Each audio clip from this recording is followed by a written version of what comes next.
Presentasi. Siapa sih yang tak kenal dengan istilah presentasi? Setiap orang yang ingin menyampaikan sesuatu agar terlihat menarik pasti menggunakan media presentasi.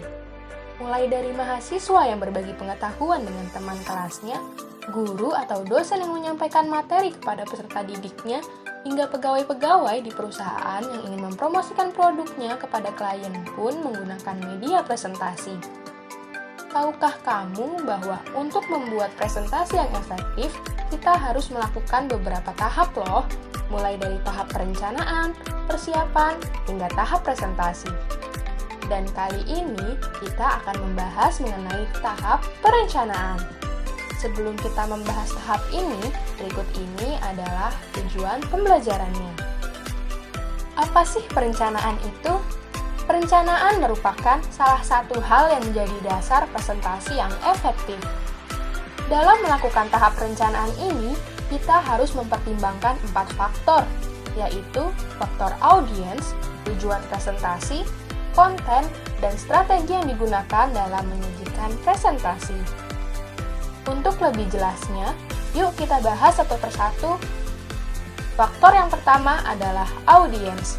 Audiens merupakan sekumpulan orang yang menjadi pembaca, pendengar, atau pemirsa dari presentasi yang kita lakukan. Untuk mengatur nada presentasi dan mempertimbangkan jenis visual yang digunakan, kita harus memperhatikan beberapa hal dari audiens, yaitu karakteristik audiens, pendidikan audiens, etnis dan sosial ekonomi audiens, serta jumlah audiens yang hadir.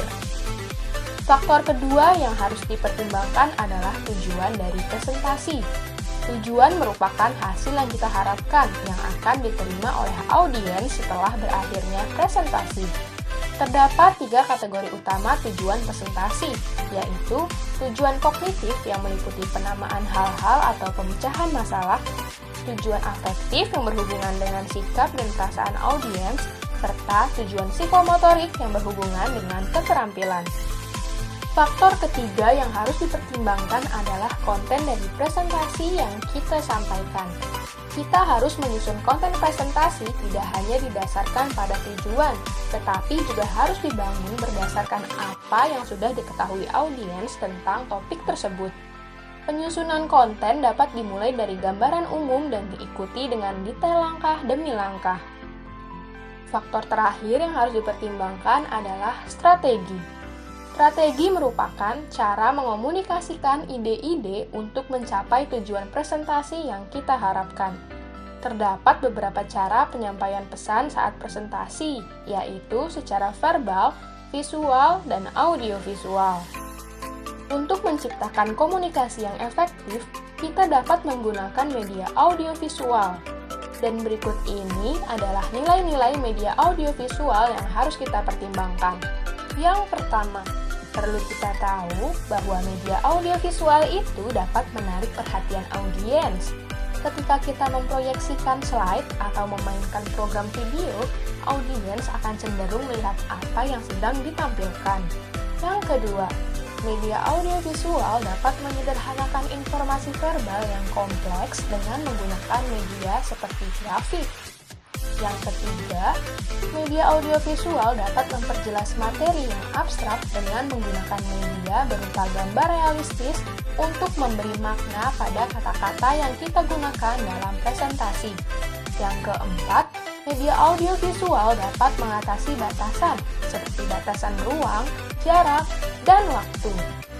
Dan yang terakhir, media audiovisual dapat memperpanjang daya ingat audiens loh, di mana audiens dapat lebih mengingat apa yang dilihat dan apa yang didengar dari materi presentasi yang kita sajikan. Dalam memilih media presentasi, kita harus memperhatikan beberapa hal, yaitu isi presentasi, karakteristik media, dan fasilitas yang tersedia di dalam ruangan. Dan berikut ini adalah jenis-jenis media presentasi yang dapat kita gunakan sesuai dengan kebutuhan. Papan tulis. Papan tulis ini bagus digunakan untuk bertukar pikiran dan merekam informasi yang spontan. Agar tulisan dapat terbaca, spidol yang digunakan harus tepat dengan papan tulis ya. Flip chart sama halnya dengan papan tulis. Flip chart juga digunakan untuk merekam ide-ide yang diutarakan oleh audiens. Media ini cukup fleksibel, tidak mahal, nyaman, dan tidak memerlukan listrik, dan hanya memerlukan spidol berwarna untuk menyoroti poin-poin yang penting. Slide. Media ini dapat dibuat sendiri, realistis, dan relatif mudah ditampilkan pada saat presentasi. Slide dapat menunjukkan gambar yang realistis dan untuk menyajikan kata-kata, angka, dan simbol lainnya. Transparency overhead. Media ini populer karena fleksibilitasnya dan tidak memerlukan ruang yang gelap. Media ini dapat berguna untuk berbagi data dengan audiens dalam lingkup kecil hingga menengah. Video tab. Video tab berguna dalam banyak situasi. Media ini mudah dan murah untuk digandakan. Media ini berguna untuk konferensi video dan proyek pendidikan jarak jauh. Panel LCD. Panel LCD adalah cara paling murah untuk menampilkan gambar komputer untuk audiens yang besar dan peralatannya portable. Cahaya yang rendah dalam ruangan sangat penting untuk menghasilkan kualitas gambar yang baik. Multimedia. Multimedia adalah format presentasi berbasis komputer yang dapat membuat lebih dari satu bentuk media seperti gambar matematika, video gerak, animasi, teks, dan audio dalam presentasi tunggal.